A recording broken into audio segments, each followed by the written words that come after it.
So hope you all had some delicious food, and I think you all will be obviously feeling sleepy, right? Of course, but I'm not going to leave you to sleep. So let's see something about vaccines today. Do you guys have some idea about vaccine? What is a vaccine? Immune? Immune deficient? Immune booster. Yeah. So before going on to that, I'll just give a small introduction about me and the institute where I'm working on. So I am Kavitha and I am a research scholar. I'm working in a virology research laboratory. So my project is based on developing an indigenous replication incompetent vector vaccine as well as a nanoparticle based vaccine. So I work, so my PhD is at ISA Trivandrum. Yeah, can you stop here? So this is the campus, okay? So the campus is a part of Western Ghat mountain ecosystem and it spans around 200 acres. So this beautiful green space is our campus. So it's really a peaceful place and a pollution-free place for researchers to work at. So I just wanted to take this opportunity to give awareness about what all programs are available in our institute. So Institute offers 4 different academic programs. The first one is BSMS, which is Bachelor of Science combined with Master of Science. It's a 5-year program. And then it's Master of Science, which is a 2-year program. And then you have Integrated PhD, which is Masters plus PhD combined. And then you have PhD program. So all of these things have different eligibility criteria. So in case if you have any of your siblings or someone who wants to join for a BSMS program, so these are the eligibility criteria. So why I wanted you guys to know this, there are so many opportunities which is there in national level institutes which we are not aware of, and that's why we are not going and joining there. Okay. So this is one course which is BSMS course. You can apply here. So these are the eligibility criteria and they will have one national level examination. If you pass, you will be taken in. And then you have integrated PhD. So this is for the master's program. For the master's program also you will have an online examination. And then you have integrated PhD. So integrated PhD is basically a dual degree. You can either stop it at your master's level or you can finish it as your PhD. And your eligibility is given here. So since I don't have time, I'm not explaining all of these things. If you want, these slides can be shared. And then for the people who are doing MSc, so if you want to join PhD, there are 2 sets of PhD admission sessions. One is during the August and one is during the January session.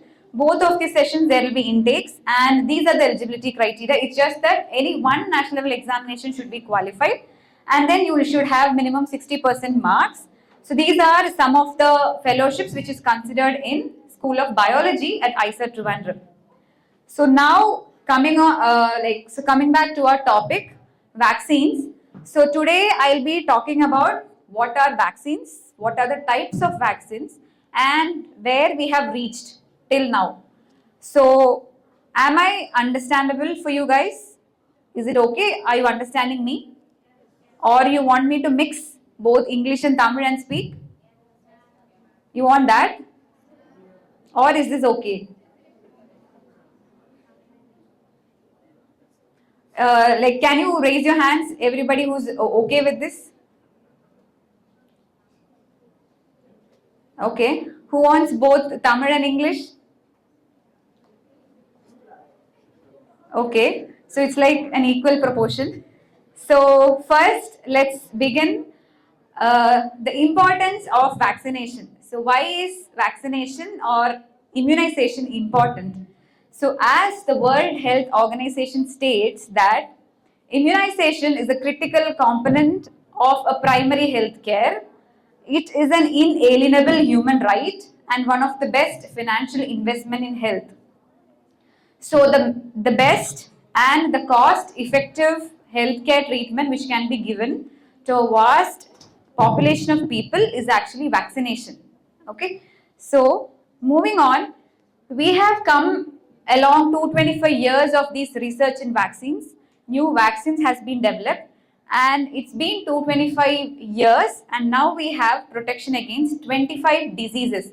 So these are the 25 diseases listed. We have so many other diseases present there for which vaccines has to be developed. But now at present we have 25 vaccines which is licensed and available, which is used and which is approved by World Health Organization. So these are the list of those diseases. So now, depending on what kind of outbreaks are happening, WHO has a research and development blueprint. Okay, they take a blueprint, they take a track of what all diseases are being prevalent now, which all pandemic or epidemic episodes are going on now. So based on that, they have listed certain diseases which is listed as to be considered as a disease of epidemic potential. So these are COVID-19. Obviously, I think we all are very much aware of COVID-19. And then we have Crimean Congo hemorrhagic fever, Ebola. I hope Ebola you people must have heard. Marburg virus disease, Lassa fever, MERS-CoV and SARS, Nipah, Rift Valley fever, Zika and disease X. So what do you think is disease X? Yeah, so a disease which has the potential to cause an epidemic, but we are not aware. Say for example, we had SARS-CoV-2 outbreak, we were not aware that it's going to happen. So those kind of diseases are considered as disease X. So there will be a backup plan for that particular disease X from the WHO side. Okay. So as shown here, disease X represents the knowledge that a serious international epidemic could be caused by a pathogen which is currently unknown.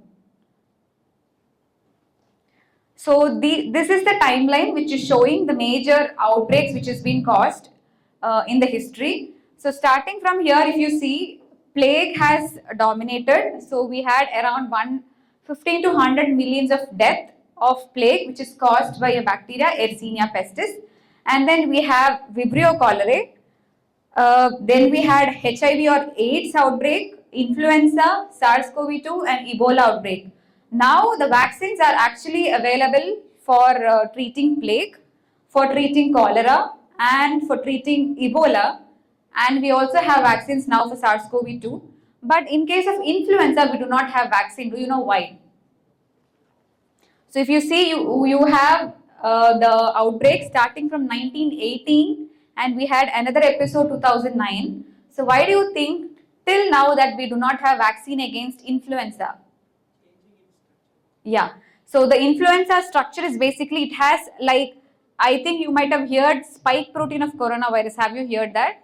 Spike. Just like how coronavirus has spike protein, influenza have something called as hemagglutinin and neuraminidase.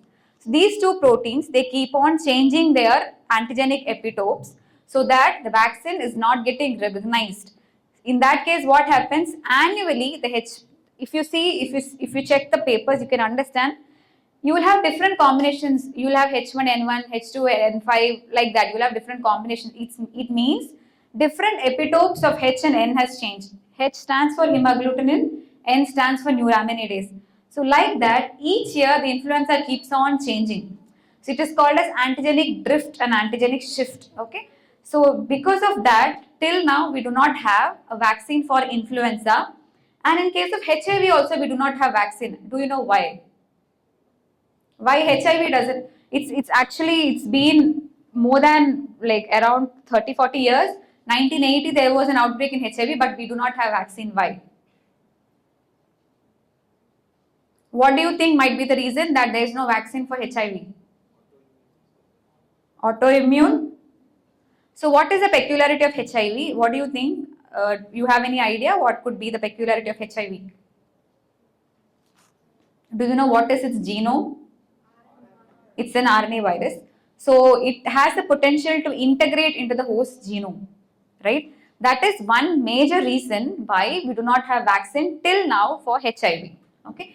So like that, some diseases till now, say for example, dengue, malaria, influenza and HIV, such diseases are still there where the vaccine is yet to be developed, and the researchers are like, they are keeping on doing something so that we can come across these pandemic or epidemic episodes which could happen in the future.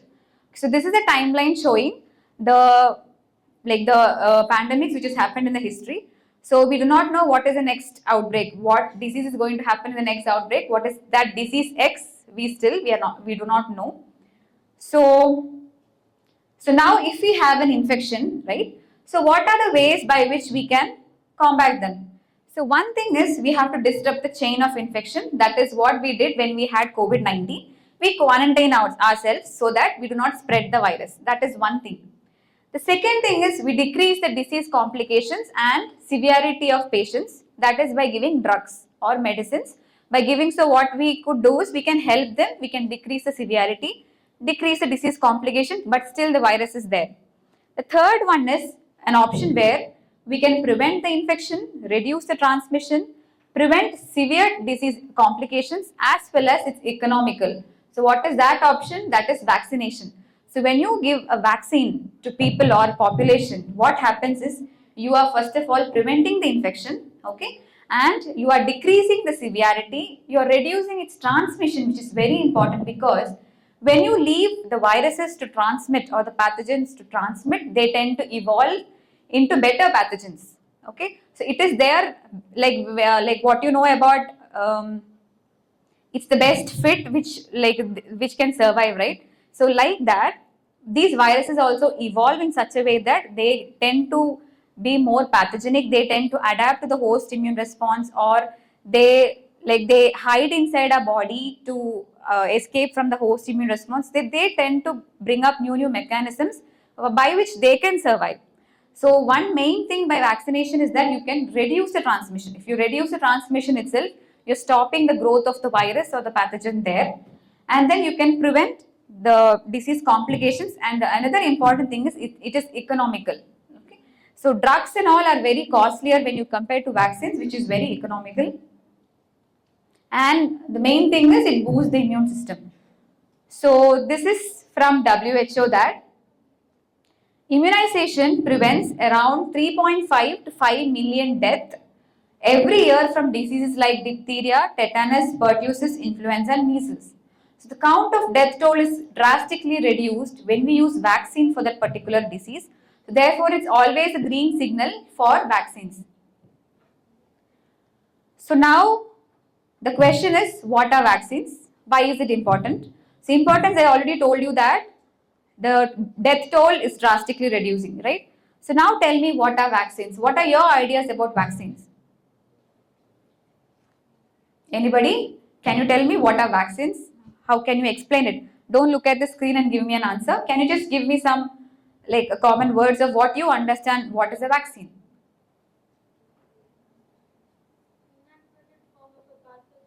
Yes, that is really true. It is inactivated form of a pathogen. So what does a vaccine do?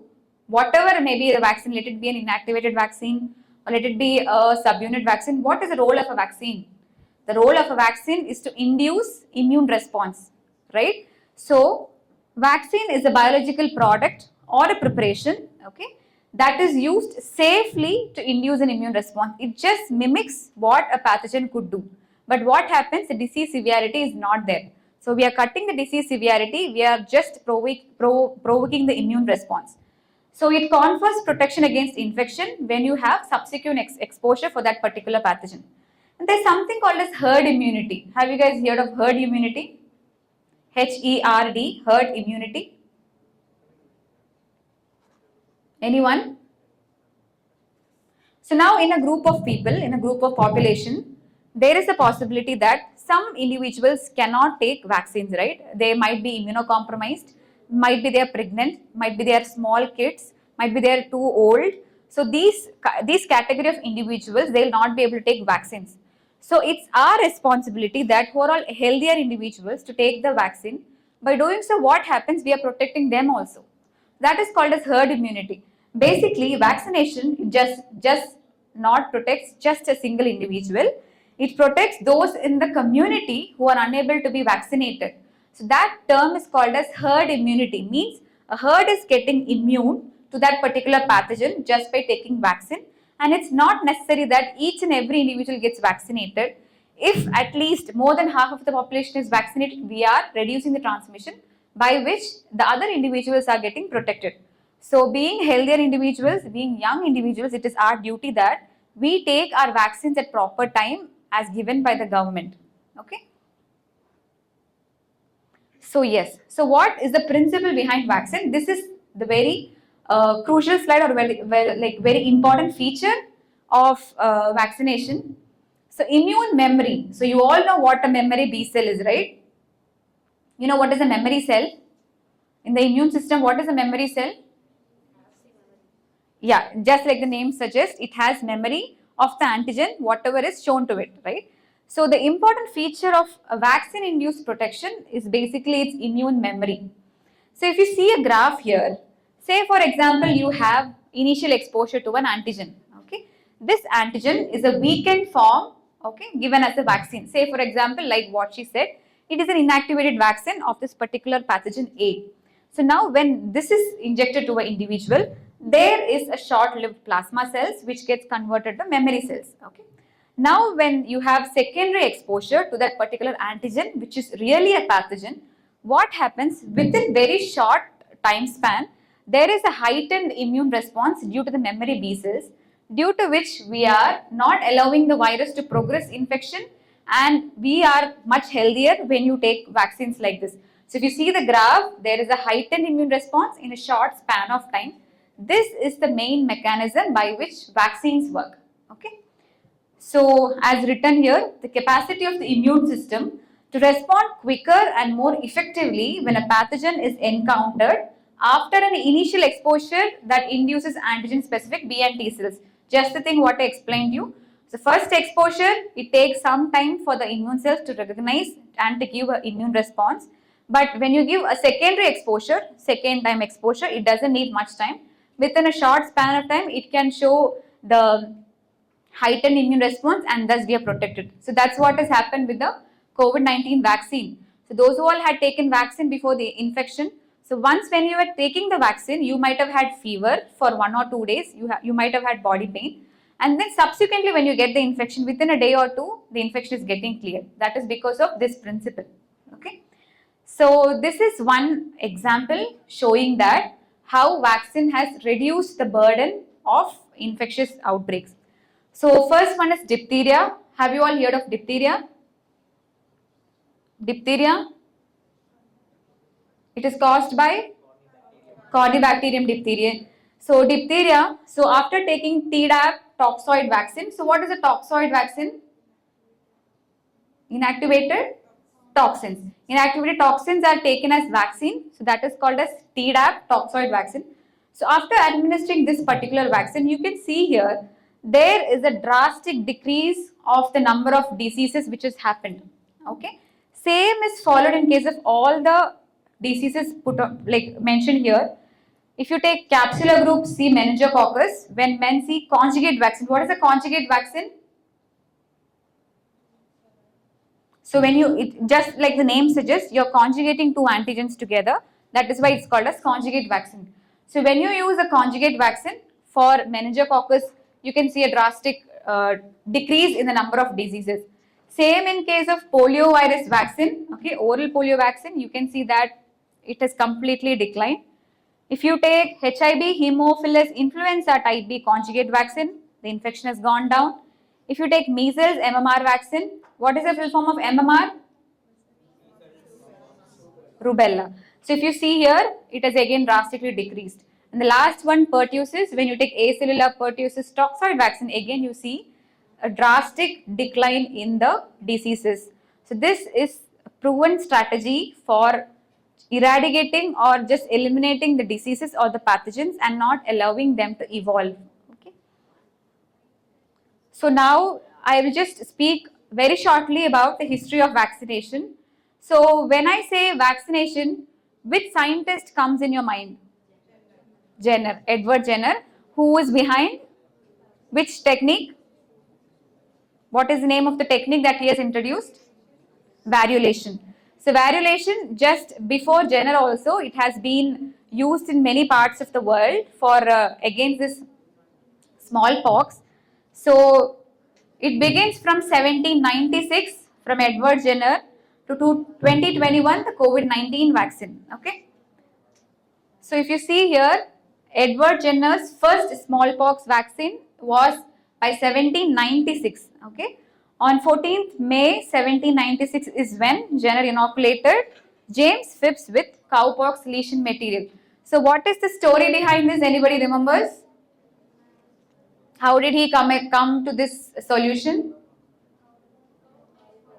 Yeah. So when Jenner observed that milkmaids did not get much infected with the smallpox, then he understood that something with cowpox, right? So what he did, he took the pustules of cowpox and then he inoculated in individuals and then challenged them with smallpox, and he saw the disease was not seen.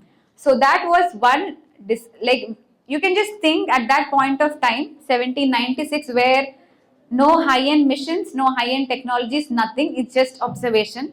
So the first and the main key for a researcher is basically observation, nothing more than that.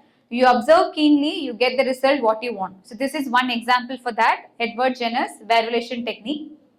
So beginning from 1796 to 2021, so there have been these many number of rounds of vaccination which is being done, only some of them is named here.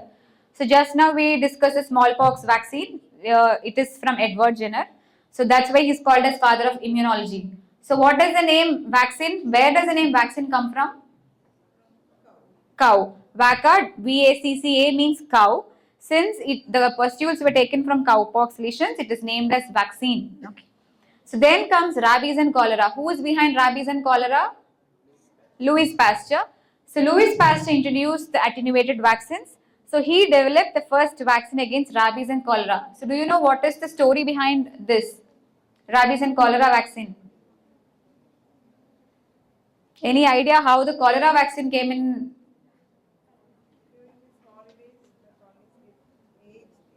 Yeah. So it was basically when he was during his experiments with the virulent strains of cholera. So what he asked his assistant to take care of the culture, but his assistant didn't listen to him. So maybe 1 or 2 months they did not take care of the strain. But then they again continued with the experiment, and when they injected it to the, I think it's to the chicken, they found that the strain was not virulent. So it has become avirulent, or the virulence has become low, it has got decreased. So that is when the cholera vaccine came in role, and then it's the rabies vaccine where he did experiment using rabbits. Okay, and then you have introduction of toxoid vaccines for tetanus. So there are 2 or 3 major technologies which developed, which has paved the way for this particular improvement in vaccine technology. The first one is the microscopy. Okay, so when Louis Pasteur was working with rabies, he was not able to see the virus because viruses are not like bacteria; they are even much smaller than bacteria. So he was not able to see it. Thank God, by that time, high-end microscopy came in, and that's how he came to see rabies virus. Okay, same like that. Just like microscopy, the other important technology which has helped vaccines is cell culture technique. Okay, the way they introduced how viruses can be cultivated in cell culture, how cells can be cultured. So this was another advent which has actually helped to improve the vaccine technology. The third one is recombinant DNA technology. So who are all like aware of recombinant DNA technology? What do you know about rDNA technology? Yeah.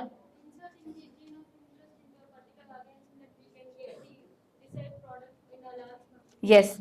So that particular mechanism, the recombinant DNA technology, where whatever gene you want, you just clone them into a vector of interest and then you express them in a host, let it be a bacteria or a mammalian cell.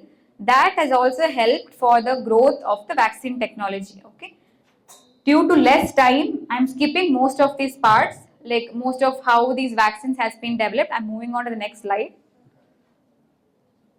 So coming back, the other important thing what we should know is what are the types of vaccines. So what all types do you guys know? Live attenuated, inactivated, toxoid, recombinant, conjugate vaccine, subunit vaccine, yes. Yes, viral vector vaccines. Sorry? Killed vaccine. Okay. Then what else? What is the recent, the most appreciated technology which is used for vaccines? Even they got Nobel Prize this year. mRNA vaccines and the DNA vaccines. So we have these many technologies which is available for vaccines. Let's just go one by one. The first one is traditional vaccine. Okay. So as you told, the traditional vaccine, there are two types, which is inactivated vaccine and live attenuated vaccine. So inactivated vaccine is basically you inactivate the vaccine by using some chemical means, okay, or some irradiation means. So by doing so, if you see here, when you use chemicals or irradiation or heat, you inactivate the vaccine, you kill them. Basically, now they are not pathogens. So now what happens? Their antigenic epitopes are lost. So in that case, you will have to give them multiple boosters for a good immune response. The other one is live attenuated vaccine. So it is due to the advent of cell culture technique that this has become like a good option. In case of live attenuated vaccine, towards the end, I think you guys are chilling there. Okay. So in case of live attenuated vaccine, so if you see, you have just like how the cholera vaccine was introduced. So you passage these viral strains, the virulent strains in the cell culture again and again and again. And after 50-60 passages, they become avirulent. That strain is used as a vaccine. But what do you think could be a disadvantage of using a live attenuated vaccine? There is a chance that these, they can revert into again a pathogenic form, which is very, if you see here, they can, sorry, it's here. So it can revert to wild type, and it can also not be used for immunocompromised individuals because there is a chance that it can revert back and it still has the antigenic epitopes of the pathogen. Okay. So in case of inactivated vaccine, as I told you, we need to give multiple doses. It is less immunogenic and the immunity is short lasting. So these are some of the examples of vaccines which is being used. Okay. So MMR vaccine is a live attenuated vaccine. Varicella vaccine, rotavirus vaccine, these are all live attenuated vaccine. And hepatitis A vaccine, poliomyelitis vaccine, they are all inactivated vaccine. And Covaxin, that is a COVID-19 vaccine which is not being used, but that is an inactivated vaccine. Okay. So guys, please stop talking between yourself. Okay. The second type of vaccine is subunit and toxoid vaccine.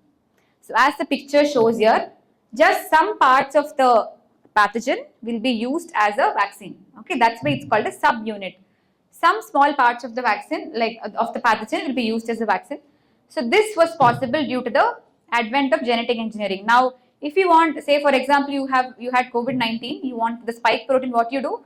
You PCR amplify the gene which codes for spike protein, you clone it into a vector, you get the protein and then you inject as a vaccine. Okay, that was possible only because of genetic engineering.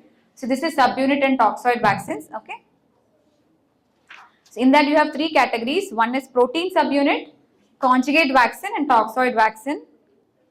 So what are the advantages is that this is not a non-infectious material. Okay, these are all just small parts of the antigen. So it's not going to be pathogenic, it's non-infectious and it has strong humoral response because it is the part of the antigen. So basically how do we choose the antigen is basically which is more exposed to the immune cells. Okay, that is what we choose. Disadvantage is that each of the viral proteins or each of the, maybe the spike protein itself, they are highly glycosylated. It's very difficult to produce these proteins in greater quantity. Okay, and they also have stability issues. So for each protein, there is a need that we have to optimize the protocol for producing each type of proteins. Therefore, we need new production process for each type of proteins to be produced, and the formulations are very challenging. We need adjuvants for making it for better immune response, and it has some glycan shields, like the viral outer membrane proteins are highly glycosylated, so it is a bit problematic when you use this vaccine. Then comes the modern vaccines. Okay, so the types are basically nucleic acid vaccine, which is the RNA and the DNA vaccine, and then the viral vector vaccine and something called as a nanoparticle vaccine. Okay, so What is a vector-based vaccine? Can you give me an example of a vector-based vaccine which we all have administered? What is the vaccine we got for COVID-19? Covishield. What is Covishield? What do you think Covishield has? It is a vector-based vaccine, okay? It is a chimpanzee adenovirus vector-based vaccine. So how does a vector-based vaccine work is basically, so what we do is we choose a virus which is less or non-pathogenic, okay? Say for example, adenovirus. Adenovirus is a mild pathogen. It doesn't cause much severe symptoms. It just causes some cold or cough, okay? That is in case of immunocompromised individuals, or in case of aged individuals, there is some complications seen, but otherwise it is a mild pathogen. It doesn't cause much severe infections. So we take that virus, okay. First thing what we do is we need safety, because this is also a virus. There is a chance that it can also become more virulent, right? So first thing what we do is we make it replication incompetent. How do we make that? Is basically we delete the genes which is necessary for replication. So in case of adenovirus, there is a gene called as E1, which is called as early 1 gene. So only if that gene is expressed, you will get all the other proteins expressed, okay, of that particular adenovirus. So what scientists basically do is they cut the E1 gene so that the virus cannot replicate anymore. So now the vaccine what you take is completely safe because it cannot replicate. Whatever is injected in your body, only that will work, no more replication. Okay, that is the first thing. Second thing is immunogenicity. So why do you take a vaccine? You need immune response against that particular antigen. So what do we do? Inside the inside the genome of the adenovirus, what we do? We insert our antigen of interest. Okay, there will be a gene expression cassette where what we do? We clone our gene of interest. You will have some regulatory components. Okay, you will have some strong promoter. What is a promoter? Have you heard the word promoter? Yeah, it is important for your gene to be expressed. How strong your promoter is, that's how your protein gets expressed. If you have a strong promoter, you get more proteins. Okay. So basically the regulatory components will be very strong such that the viral components will be produced very less, whereas your antigen of interest will be produced more. Okay. And then you will have the remaining will be a viral genome. So this completely will be packed in your less or non-pathogenic virus, and this will be administered as a vaccine. So now what will happen? Since this is a virus, it is very specific. So these are the viral glycoproteins, okay. So only it recognizes, so you know that, I hope you know that each viral glycoprotein is highly specific. It will only bind to its specific receptor, okay. So therefore, when you use viral vector vaccines, they can recognize or they will attach to only specific receptors. So using viral vector vaccine is basically targeting specific cells, okay. So, and there is no need of any adjuvants because they are virus vectors and they are already immunogenic, okay. So now what happens when we administer this vaccine? This will go and bind to the receptors present in the immune cells will engulf it, and then it will start producing the immune response. So this is how vector-based vaccines work, okay. So this is the example. This is Covishield which we have taken. So we have taken the doses of Covishield, and then you have both are same, AstraZeneca's and these both are same, and then you have Zaire. Zaire is a vaccine, adenovirus vaccine which is being used for Ebola. Okay, no, sorry, it is a VSV based. So VSV is also a virus. It is less pathogenic. So it is I think you're familiar with rabies, right? So VSV belongs to a family of rabies virus only. So it is also a bullet-shaped virus. So it is vesicular stomatitis virus, just related to rabies family. So same like this mechanism, you will have the VSV backbone where VSV will be made replication incompetent, and you will clone your gene of interest into this particular vector, and that's how the vaccine is being generated.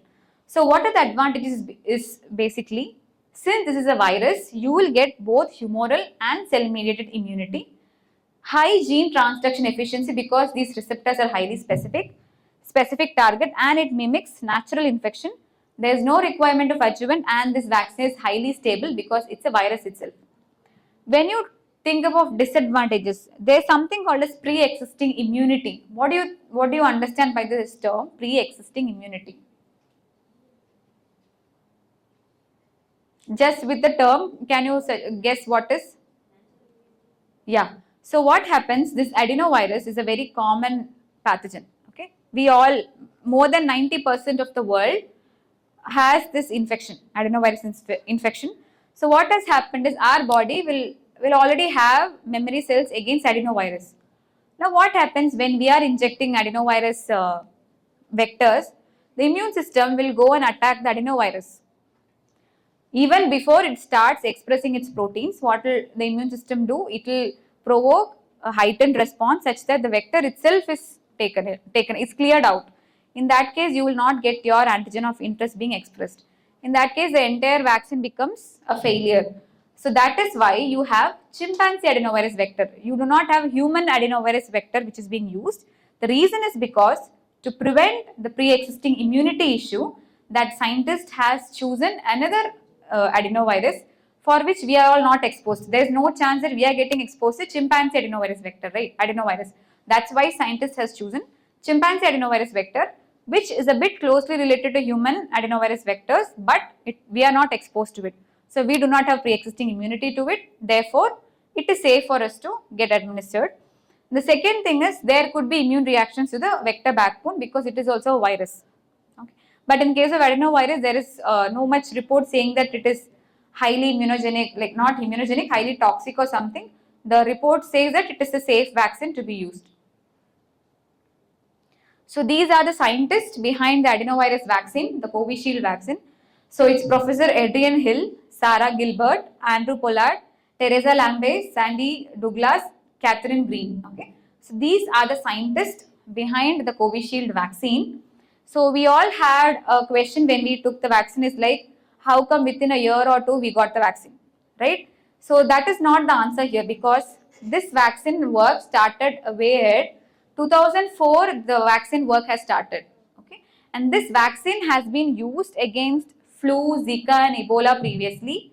It has also been used coronavirus related virus, which is MERS-CoV. Okay, MERS-CoV is just like it all comes under the same family.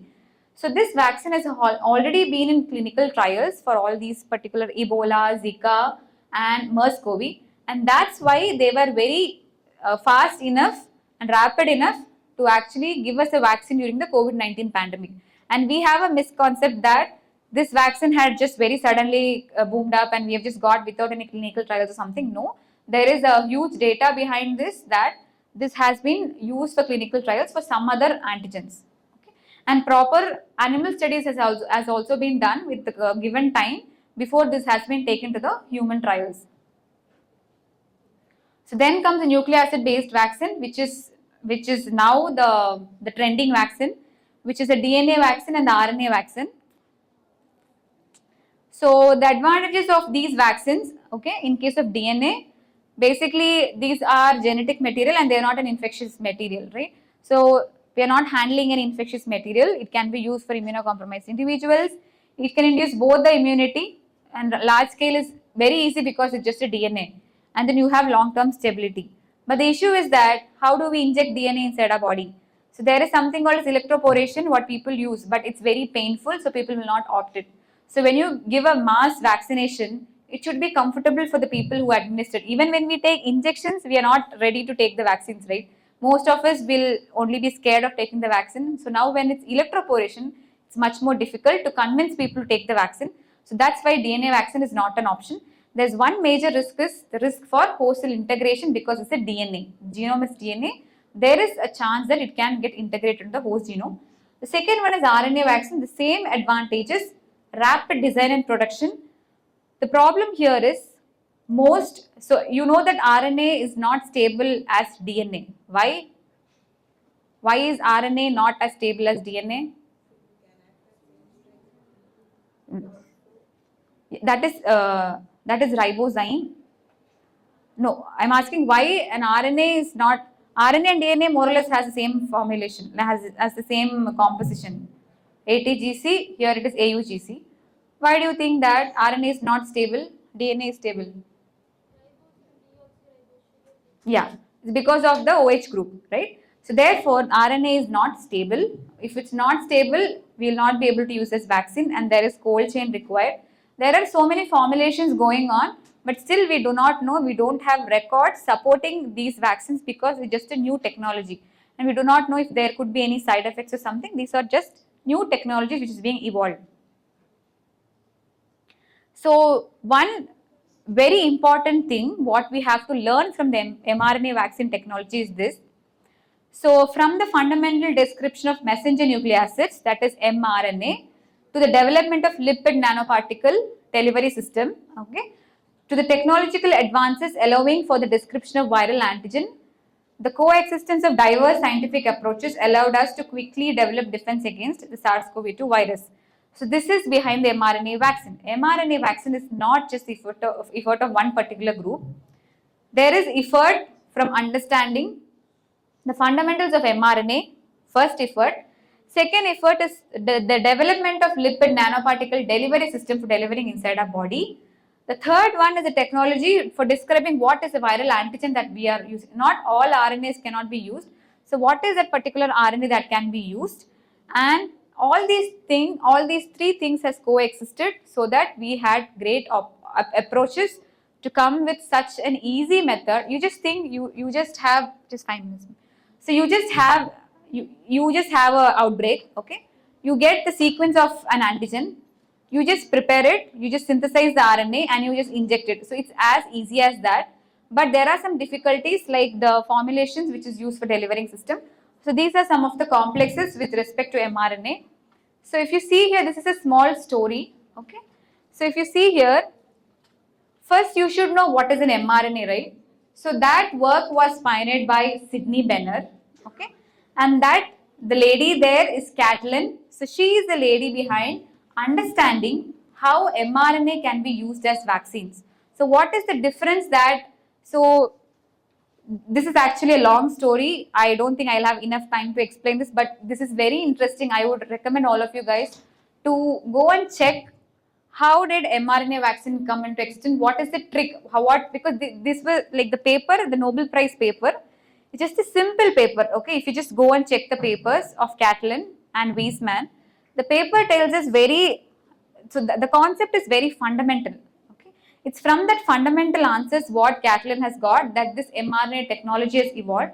So I would highly recommend you guys to please go and take a note on how this mRNA technology has been introduced. And then there is Peter Cullis, who is behind the lipid, the delivery system. Okay, these three scientists are behind the mRNA, are behind the success of mRNA vaccine technology, and that's so. This particular, not just this, all the vaccines whichever is developed, they all have the importance. They all know the importance of fundamental research, scientific commitment, perseverance and collaboration. So these are the 4 important criteria when you become a researcher, what you would need. A deep commitment towards whatever research, because when you do a research, it's not just a one-time goal. You just do an experiment, you get the result. No, that's not what it happens. It's just repeating your experiments, analyzing the data. It takes a long time for you to come and get it. So it requires scientific commitment, perseverance, and it also requires greater collaboration so that you get inputs from all around the world. So this particular mRNA technology is an excellent example for understanding the importance of fundamental research. And that's how in 2023, Kathleen Carrico and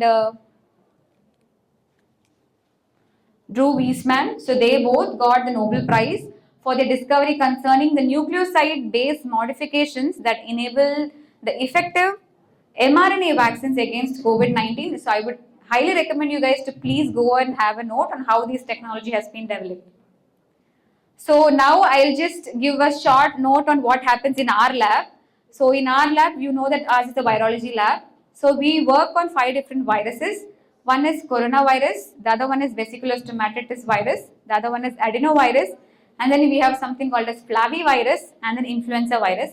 These are the different viruses under which we all work. So basically my work is basically on developing self-assembling nanoparticle vaccine as well as adenovirus-based vector vaccine for coronaviruses.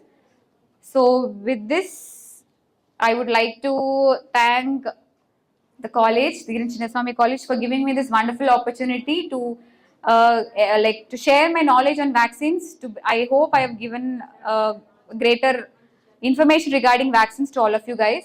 And this is the logo of my lab, Virology Scientific Research Laboratory, and those are my lab members. That is just a recent Onam photo which we have taken. And these are the fundings what our lab has got. So just two more photos. This is our lab members. So he is our PI. His name is Dr. V. Stalin Raj. Yeah. So thank you so much for listening.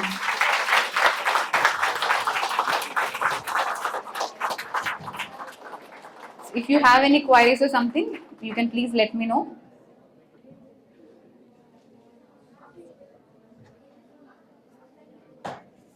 Yeah.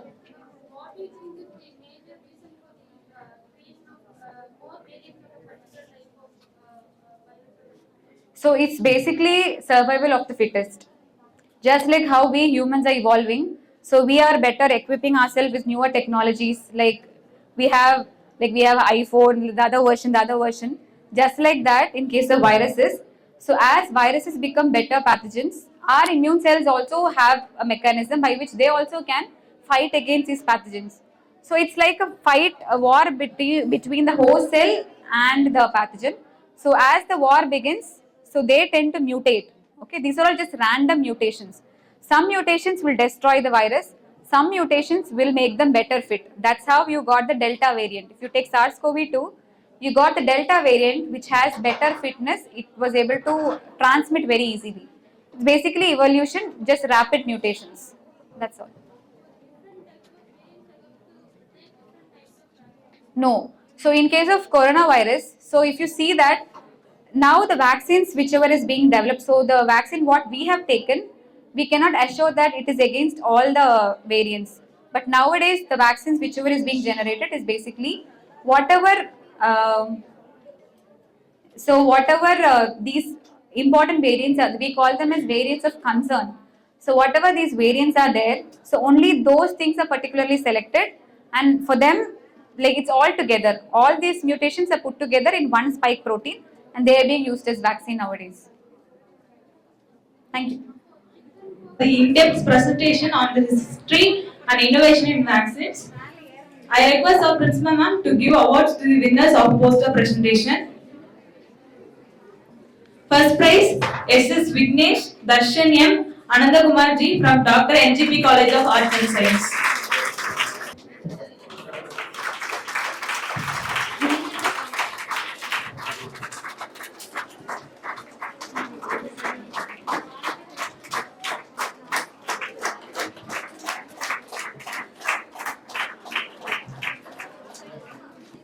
Second prize, Nitya R. Indumadi Ravina Sherin, Hindustan College of Arts and Science.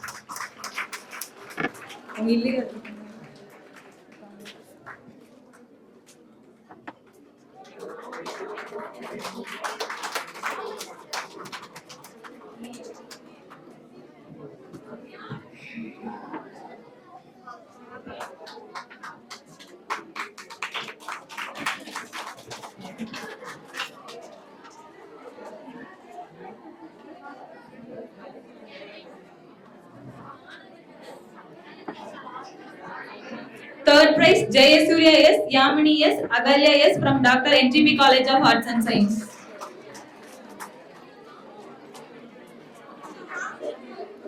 Jayasurya S, Yamini S, Agalya S.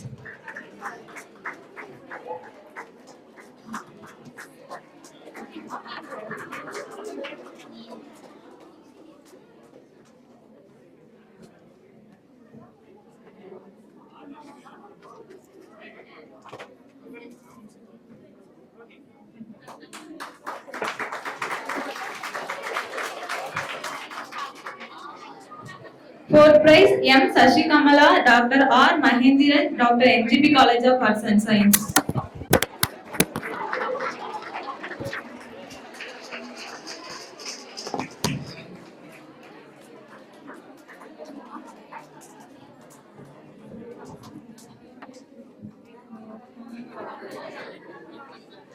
மோகன ராகவிதன.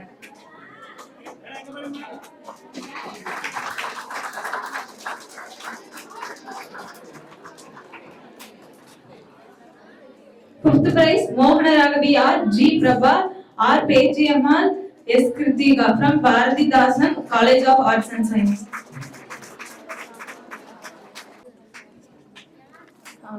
Congratulations to all of you.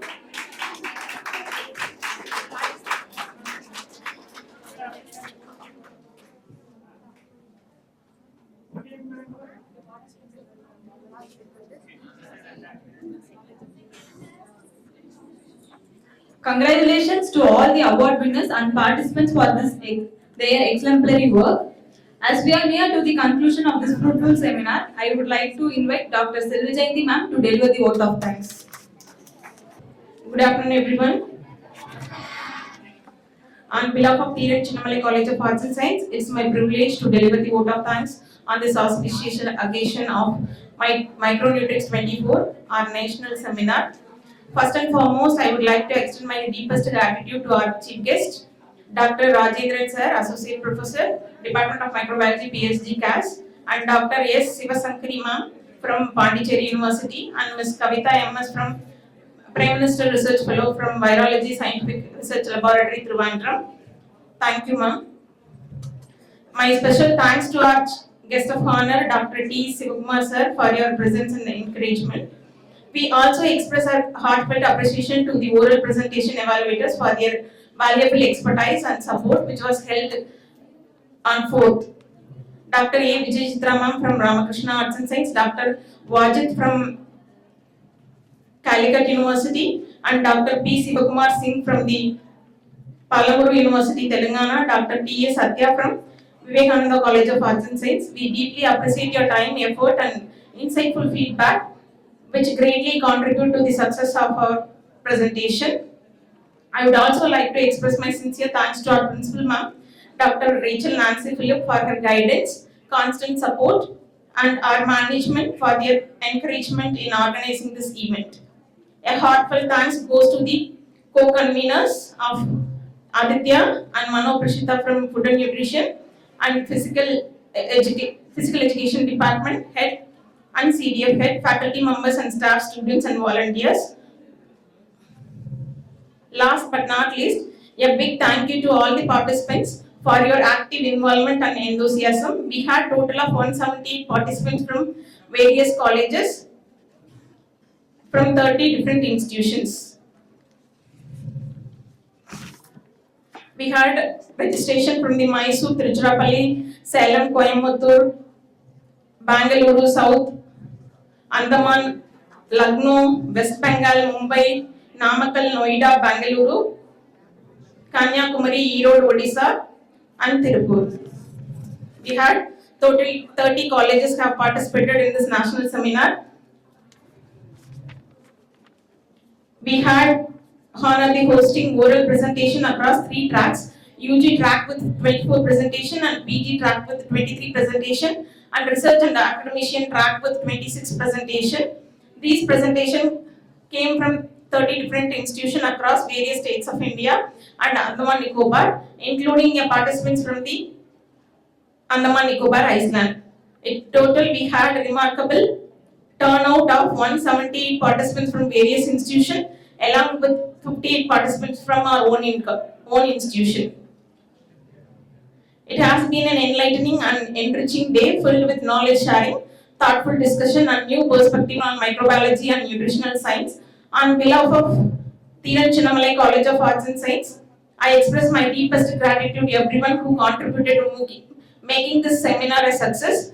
And I have to thank the professors from Bharatidasan University, Hindustan College, and Salem Arts and Science. Thanks for coming. Thank you all.